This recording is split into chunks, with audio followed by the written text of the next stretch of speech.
बोलिए आई मात की जय। रामचरितमानस मतलब जो रामायण तुलसीदास जी ने अवधी भाषा में लिखी, उसका नाम उन्होंने रामचरितमानस दिया। उसमें सुंदर कांड में जब रावण अपने सलाहकार हैं, मंत्री हैं, विभीषण ने जब पूरी बात कह दी कि साहब अब आप सीता को छोड़ दो, क्यों झगड़ते हो, क्यों क्या करते हो अपने, तो रावण ने उनसे सलाह पूछी कि भाई मुझे क्या करना चाहिए। तब आम तौर पर सब हंसे, अरे कि साहब देवता बड़े बड़े लोग से भी अपन हारे नहीं, तो ये तो बानर और मनुष्य ये अपने को क्या हरा सकते हैं, और सब हंसे।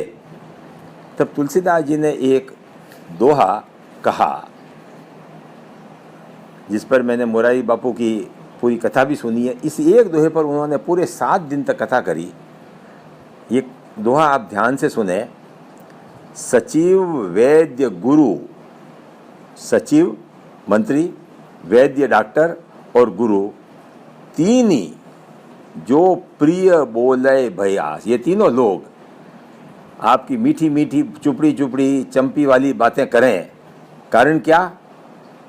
एक तो उनको खुद को लोभ है कि हमारा पद नहीं चला जाए, एक खुद को लोभ है कि हमको फायदा राजा को राजी रखने में ही है, और दूसरा डर कि कहीं गलत बोले तो हमको निकाल देंगे या फांसी की सज़ा दे देंगे या मृत्युदंड दे देंगे। उस कारण वो क्या होते, प्रिय, जो उसको राजा को अच्छी लगे वही बात बोलते हों। वापस सुनिए। सचिव वैद्य गुरु तीन ही जो प्रिय बोले भय आस, भय और आशा के कारण वो सिर्फ प्रिय बातें ही बोलते हैं, सही बात या खरी बात नहीं बोलते हैं। उसका नतीजा क्या होगा? राज धर्म तीन ही कर।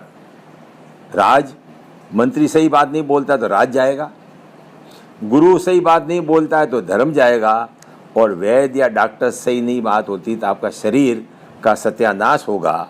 राज धर्म तन तीन ही करी, हो गई बेगही नाश। ये तीन ही बातें जल्दी ही नाश पहुँचेगी। कितनी सटीक बात कही है। ये तीन इम्पोर्टेंट लोग हैं, घर में हो चाहे राज में हो चाहे केंद्र में हो। अगर मंत्री सही नहीं है तो राज का सत्यानाश कर देगा। वैद्य सही बात, डॉक्टर सही बात नहीं कह के, और कि नहीं आप ठीक है सब सही है, गलत बात कहता है तो आपके शरीर का बिगाड़ हो जाएगा। और गुरु अपनी सही बात नहीं कहता है। आजकल गुरु कोशिश यही करते हैं कि अपने शिष्य को कैसे राजी रख सकते हैं। खारी बात बहुत कम लोग कहते हैं, और खारी बात कहते हैं तो उनके गुरु की समस्या यही हो जाती है कि शिष्य आना बंद हो जाते हैं। शिष्य को बुरा लगने लगता है, और शिष्य ही नहीं आएगा तो गुरु का अपना दुकान कैसे चलेगी, गुरु के अपना प्रभाव कैसे बढ़ेगा। तो गुरु भी आजकल ऐसी बातें ही कहते हैं जो शिष्य को पसंद आती हो।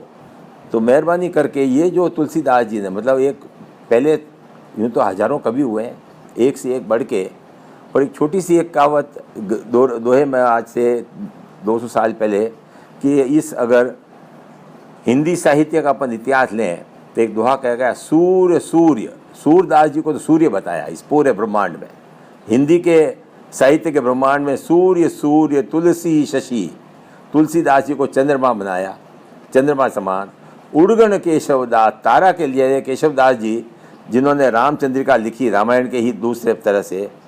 आज के कवि खद्योत्सम जहाँ तहाँ करत प्रकाश, कि आज के कवि हैं वो तो जुगनू की तरह ही हैं जो कहीं कहीं पर प्रकाश कर सकते हैं।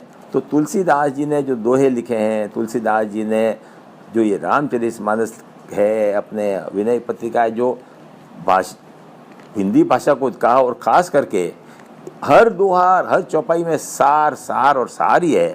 परंतु इस एक छोटे से दोहे में उन्होंने राजनीति के सारे भेद, सारी गहराइयाँ, सारी बातें, सचिव वैद्य गुरु तीन ही जो प्रिय बोले भय और आशा के कारण प्रिय बोलते हैं। राज धर्म तन तीन ही कर, हो गई बेग। राज भी जाएगा, धर्म भी जाएगा और शरीर भी जाएगा, उसका बेग ही नाश होएगा। सो कृपा करके इस बात को ध्यान दें और पुस्तक पढ़ने का ध्यान रखें। ये तो इसमें सब सार, दुनिया का सार लेके पुस्तकों में, दोहों में, कबीरदास जी के लो, सूरदास जी के लो, अपन एक एक के दोहे लो तो अपन को इन दोहों में सार ही होता है और इस सारे तजुर्बे का सार इन कहावतों और दोहों में भरा हुआ है। सो मेरी शुभकामना, आप अपने शरीर का ध्यान रखें, अपने धर्म का ध्यान रखें और अपने मंत्री मतलब आपके सहयोगी, आपसे जिनसे सलाह लेते हो वैसे भी आप सही आदमी सलाह के लिए रखें ताकि आपको सही रूप से सलाह मिलती रहे। बोलिए मात की जय।